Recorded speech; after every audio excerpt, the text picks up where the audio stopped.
नमस्कार दोस्तों। सबसे पहले बहुत बहुत शुक्रिया उन लोगों के लिए जिन्होंने मेरे अपील के बाद वीडियोस को सब्सक्राइब किया और लाइक किया। दोस्तों, दोबारा से अपील करूंगा, वीडियोस को ज़्यादा से ज़्यादा लाइक, शेयर, सब्सक्राइब करें। आज मैं एक दूसरी वजह दूंगा। दोस्तों, अगर जीवन को हम एक समस्या या प्रॉब्लम माने और उस प्रॉब्लम को अगर हमें सॉल्व करना है तो वो तो हमें साथ में ही करना होगा। क्योंकि अगर प्रॉब्लम मेरी होती तो मैं सॉल्व कर लेता, प्रॉब्लम अगर आपकी होती तो आप सॉल्व कर लेते। लेकिन लाइफ मेरी या आपकी नहीं, चेतना मेरी या आपकी नहीं, लाइफ या चेतना पूरी ह्यूमैनिटी की है, सबकी है। तो इसमें आपकी भागीदारी बहुत ज़रूरी है।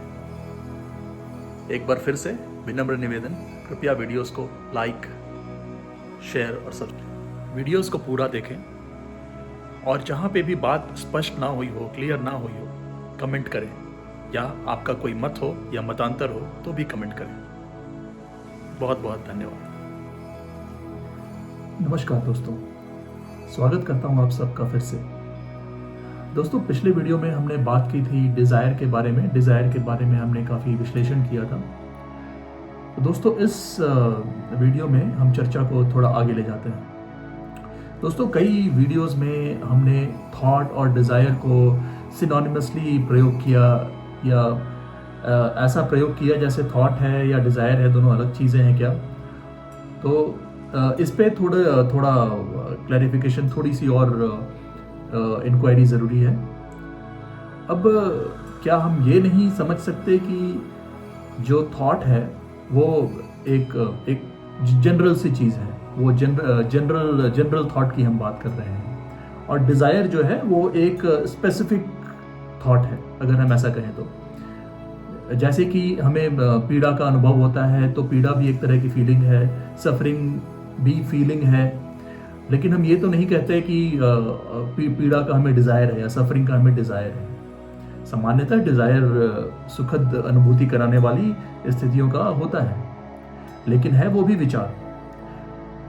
और जो विचार है या थॉट है वो हर जगह है, वो हर चीज़ में है। वो जैसा कि हमने बात कही, हमारे दैनिक कार्यों में है, क्रोनोलॉजी ऑफ एक्टिविटी में है, जहाँ पे उसकी ज़रूरत भी है, लेकिन उससे कई गुना ज़्यादा ये बाकी स्फेयर ऑफ लाइफ में है।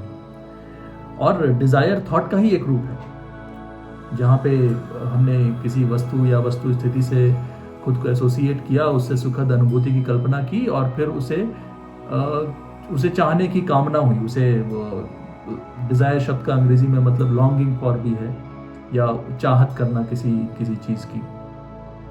तो ये तो हम कह ही सकते हैं दोस्तों कि थॉट और डिज़ायर एक ही चीज़ है। डिज़ायर शायद थोड़ा थॉट को स्पेसिफिक डायरेक्शन देता है, लेकिन जनरली डिज़ायर थॉट ही है। तो जब हम एनर्जी ऑफ डिज़ायर कह रहे थे या कामना की ऊर्जा कह रहे थे, तो उसको हम विचारों की ऊर्जा भी कह सकते हैं, जो या थॉट की एनर्जी भी कह सकते हैं।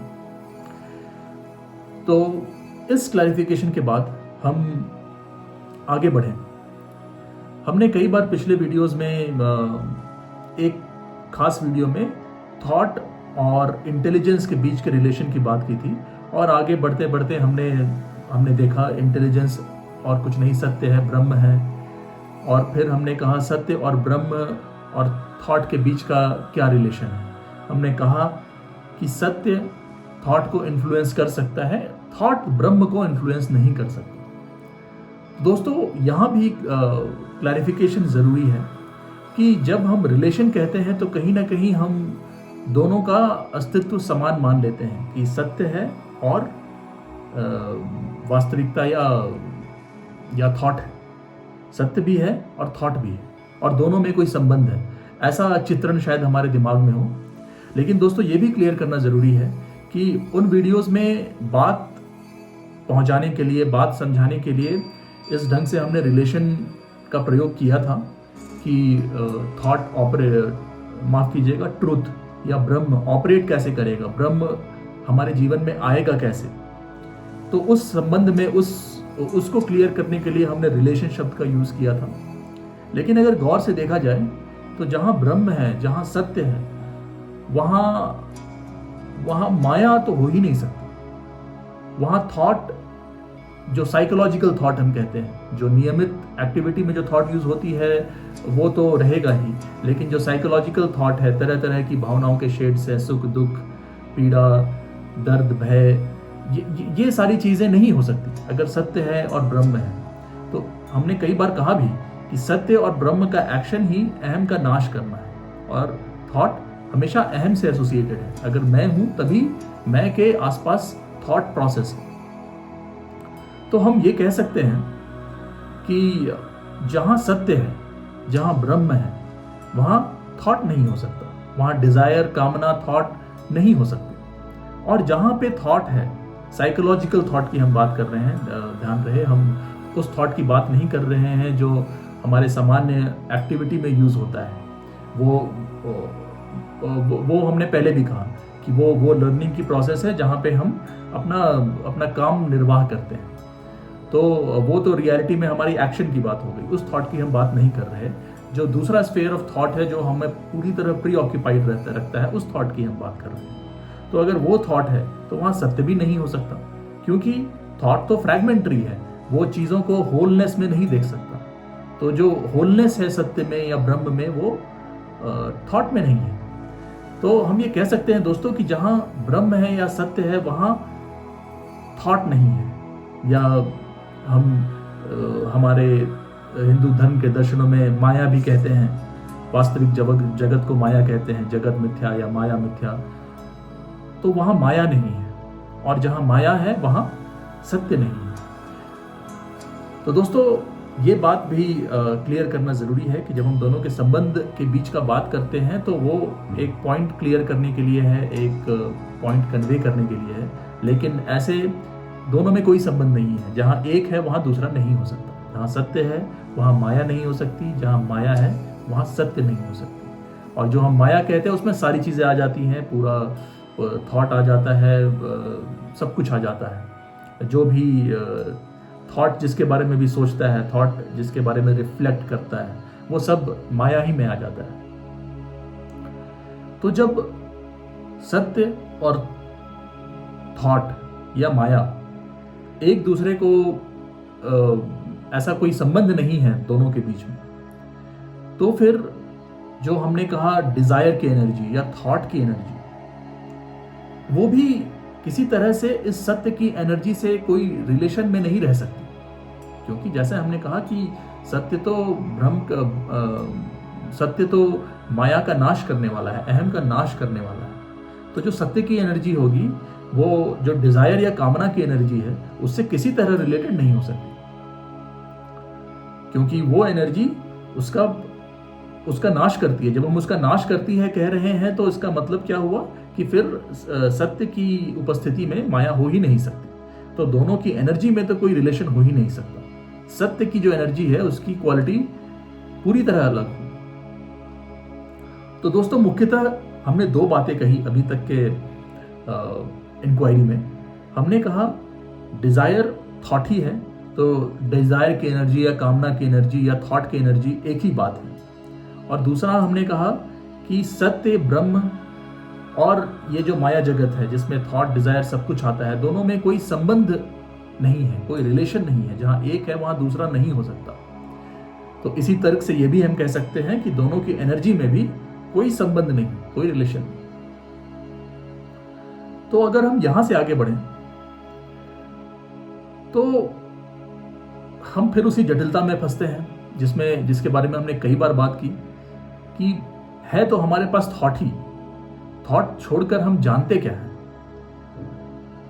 और हम थॉट के कॉन्ट्राडिक्शंस को भी देखते हैं कि कैसे थॉट खुद को ही कॉन्ट्राडिक्ट करता है। पहले किसी चीज को चाहता है, फिर उसे नहीं चाहता। जो चीज सुख देती है वो कभी दुख देने लगती है।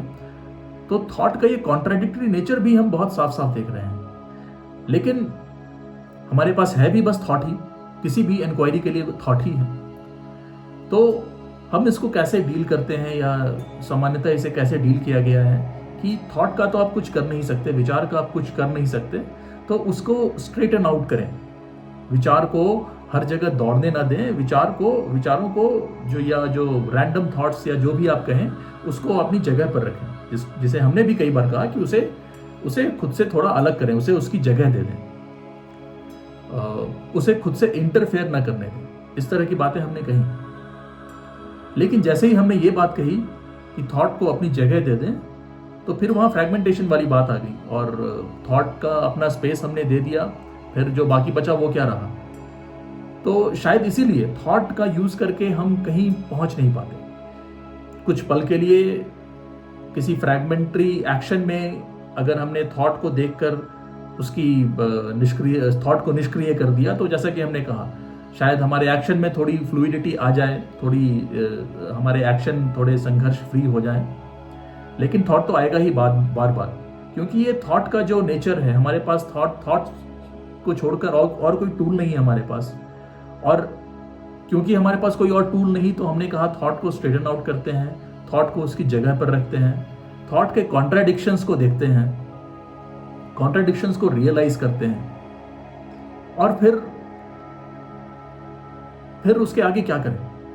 तो कई लोगों ने उसके आगे एक अलग थॉट प्रोसेस बनाया। बहुत सारे साइकोलॉजिस्ट हैं जिन लोगों ने डायलेक्टिक्स का सहारा लिया या बातचीत का, एक दूसरे से बात करके हम थॉट के कॉन्ट्राडिक्शंस को एक्सपोज करते हैं, कैसे थॉट कोई रियल चीज़ नहीं है लेकिन हमारी पूरी जीवन को परिभाषित करता है। तो पहले तो हम आपको कन्विंस करते हैं कि थॉट का जो कॉन्ट्राडिक्टरी नेचर है, लेकिन थॉट में ऐसा वास्तविक कुछ नहीं है, और फिर हम कोई और मेथड इजाद करते हैं जिससे थॉट से हम मुक्ति पा सकें। और ऐसे कई तरह के मेथड्स हैं, कई तरह के मेडिटेशन मेथड्स हैं जो हमने देखा। लेकिन वो सब भी करने के बाद हम ये अनुभव करेंगे कि वो सब फ्रैगमेंट्स में ही काम करते हैं। शायद मेडिटेशन के वो 20 मिनट 1 घंटे ज़रूर सुकून दें, लेकिन ऐसा तो नहीं कि पूरी ज़िंदगी व्यवस्थित हो जाती है। इसीलिए जो सीकर होता है वो मेडिटेशन करता रहता है, उसके दिमाग में कई तरह के सवाल आते रहते हैं कि क्या मैं प्रोग्रेस कर रहा हूँ, क्या मैं सत्य के करीब पहुँच रहा हूँ, क्योंकि उसका एक्शन होल नहीं है। थॉट का एक्शन कभी होल नहीं हो सकता। थॉट को अगर हम उसकी जगह भी दे दें तो वो भी होलनेस का एक्शन नहीं है, वो भी एक फ्रैगमेंटेड ही एक्शन है। तो दोस्तों, इसके बाद सवाल ये उठता है कि कुछ तो, और हमने ये भी एनालिसिस किया, हमने ये भी इंक्वायरी की कि जो ब्रह्म है वो संभव ही नहीं जब तक थॉट एंड ना हो, डिजायर का एंडिंग ना हो। क्योंकि जैसा हमने कहा कि थॉट अपनी लूप में चलता रहेगा, एक थॉट दूसरे थॉट को जन्म देगा। और हमने पिछले वीडियो में कहा भी था कि अगर हम ये कहें कि हमें थॉट को एंड करना है, कामना को एंड करना है, तो वो भी एक थॉट हो गया। लेकिन ये तो जरूर है कि थॉट का एंडिंग जरूरी है। तो थॉट या डिजायर का एंडिंग जरूरी है।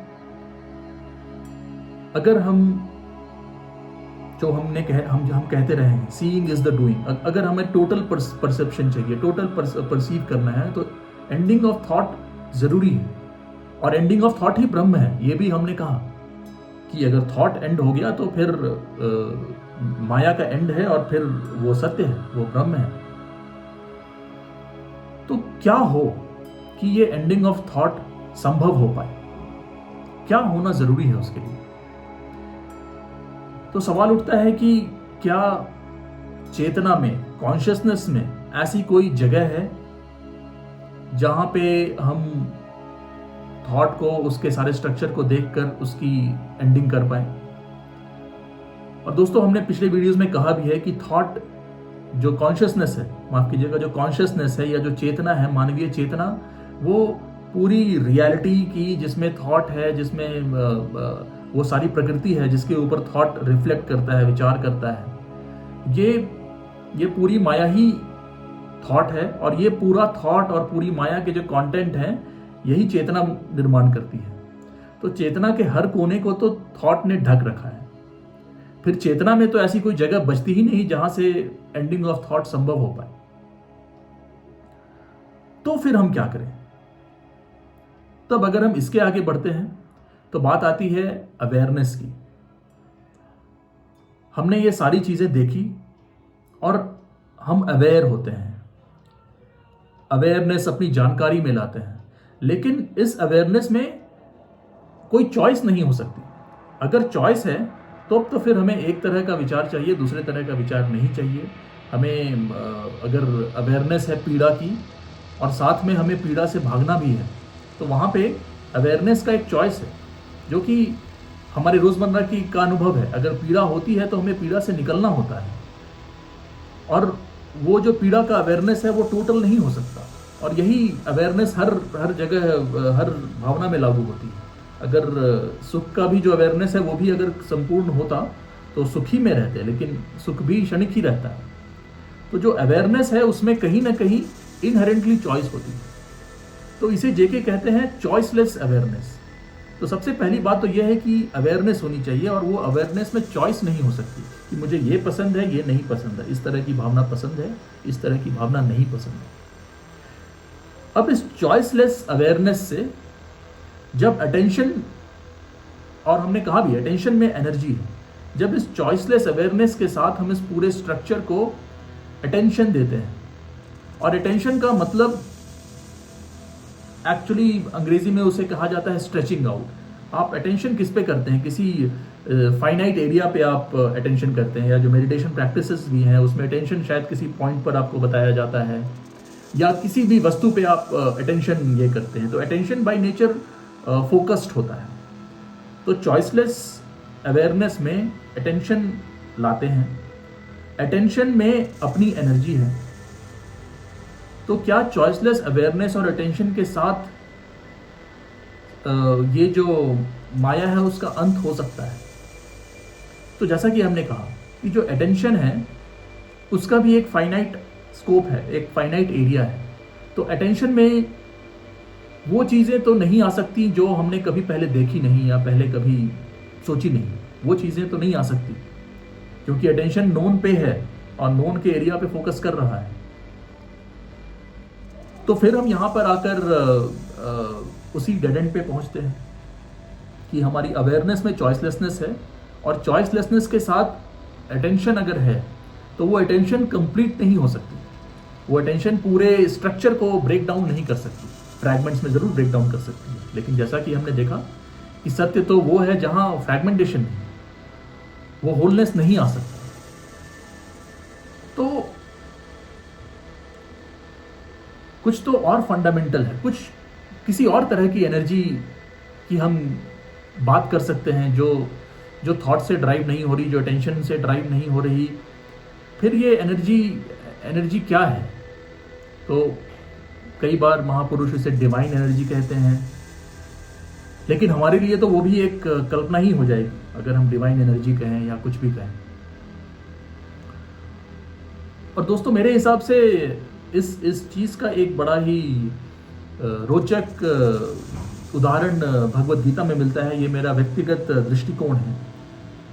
दोस्तों जब हम भगवत गीता देखते हैं तो वो एक डायलॉग है श्री कृष्ण और अर्जुन के बीच में, और अर्जुन की जो कश्मकश है, जो अंतर्द्वंद है अर्जुन के मन में कि शस्त्र उठाए ना उठाए, उसको श्री कृष्ण क्लियर करते हैं। तो श्री कृष्ण जो माया का आवरण है उसे ज्ञान के जरिए हटाना चाहते हैं। और दोस्तों भगवत गीता के अंत तक अर्जुन कंफ्यूजन में ही रहता है।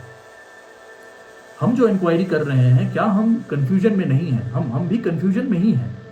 ऐसा नहीं है कि ये इन बातों से, इन तर्क से, इस इंक्वायरी से शायद कुछ प्रश्नों के समाधान हो रहे हैं। जैसे अर्जुन के जो डाउट्स थे, जो सवाल थे, उसके गीता के क्रम में उसे उसके उत्तर मिलते गए, और शायद बहुत सारी चीज़ें उसे क्लियर हुई। जैसे हो सकता है इस इंक्वायरी का प्रोसेस करके हमें बहुत सारी चीज़ें क्लियर हों, लेकिन जो अंततः ब्रह्म बोध है, जो अंततः सत्य की प्राप्ति है, अगर हम भगवत गीता को भी देखें दोस्तों, तो वो अर्जुन को कब प्राप्त हुई? वो ऐसा कोई सवाल नहीं था कि उस सवाल को जब श्री कृष्ण अर्जुन के उस सवाल का उत्तर देते हैं और उसे पूरा प्रोसेस समझाते हैं जीवन का, माया का, किसी एक सवाल के उत्तर के बाद ऐसा नहीं है कि अर्जुन को ब्रह्म बोध होता है। अर्जुन अंत में कहता है कि प्रभु मैं आपके विश्व रूप का दर्शन करना चाहता हूँ। और जब भगवान श्री कृष्ण अपने विश्व रूप में आते हैं तो जो बड़ा ही खूबसूरत वर्णन है, जहाँ पर गीता में कहा गया कि ऐसा प्रतीत हुआ अर्जुन को कि हजारों सूर्य एक साथ चमक रहे हों, और आप सब जानते भी होंगे कि इसी फ्रेज का प्रयोग जब पहला एटॉमिक बॉम्ब हुआ था तो उस साइंटिस्ट ने भी किया था, उस एटम बॉम्ब को ऐसे ही डिस्क्राइब किया था। तो आप देख सकते हैं पर्सपेक्टिव्स कैसे अलग होते हैं, जहाँ पे एक तरफ एक ऐसी ऊर्जा की बात हो रही है जो अज्ञान को दूर करती है, उसी ऊर्जा को कोई और ऐसे भी देख सकता है कि ऐसी ऊर्जा जिससे कितनी तबाही आ जाए, लेकिन वो बात को अलग रखते हैं। तो दोस्तों, जब अर्जुन को वो जो अंततोगत्वा जो बोध होता है वो श्री कृष्ण के विराट रूप से होता है, और वहाँ एक एनर्जी का कॉनोटेशन है दोस्तों। वो एक ऐसी एनर्जी जिसने एक पल में सारे डाउट्स को, सारी शंकाओं को एक क्षण में भस्म कर दिया। उस क्षण भी क्या कहें, वो समय में वो एक्शन टाइम में नहीं था, और अर्जुन बस अपना गांडीव लेकर खड़ा हो गया। तो ये जो बोध था, ये बोध वो एक्शन था, वो ट्रूथ का वो एक्शन, वो ब्रह्म का वो एक्शन, या ब्रह्म का वो एनर्जी जिसने यकायक सब कुछ खत्म कर दिया। तो इन चीजों को क्योंकि शाब्दिक रूप से कन्वे कर पाना बहुत मुश्किल है, तो इसलिए शायद पुराणों में इस ढंग से चीजों को समझाया गया है कि चीज हम तक पहुंच सके। तो दोस्तों, ये सारी जद्दोजहद करने के बाद भी हम जब अटक जाते हैं, तो कहीं ना कहीं वो एनर्जी चाहिए, वो ऊर्जा चाहिए, वो ब्रह्म की ऊर्जा चाहिए जो माया के इस पूरे आवरण को खत्म कर दे। और वो ऊर्जा वो नहीं जो हम इन्वेंट करें, जिसके बारे में हम सोचने लगें। और वो ऊर्जा वो नथिंगनेस की ऊर्जा है। उसमें कोई फिजिकलिटी की कल्पना हम नहीं कर सकते, क्योंकि उस एनर्जी में अहम नहीं है, उस एनर्जी में कोई केंद्र नहीं है। तो वो नथिंगनेस की एनर्जी है, और उस एनर्जी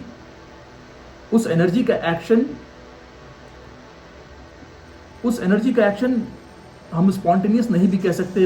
अगर स्पॉन्टेनियस कहेंगे तो वो समय का बोध कराएगा, लेकिन वो टोटल है, वो पूरी तरह माया को खत्म करने वाला है। और जैसा कि हमने कहा, वो समय में नहीं है, वो एक स्टेप बाय स्टेप भी वो काम नहीं करेगा कि पहले उसने आपके कुछ फीलिंग्स को हटाया, कुछ पीड़ादायक भावनाओं को हटाया, फिर सुख लाया, फिर आप ब्रह्म को प्राप्त हुए। नहीं, वो ऊर्जा का नेचर ही यही हो सकता है कि वो टोटल हो, और उसे हम नथिंगनेस की ऊर्जा कह सकते हैं। तो दोस्तों, यहाँ पे इस वीडियो को विराम देते हैं। अगले वीडियो में चर्चा को और आगे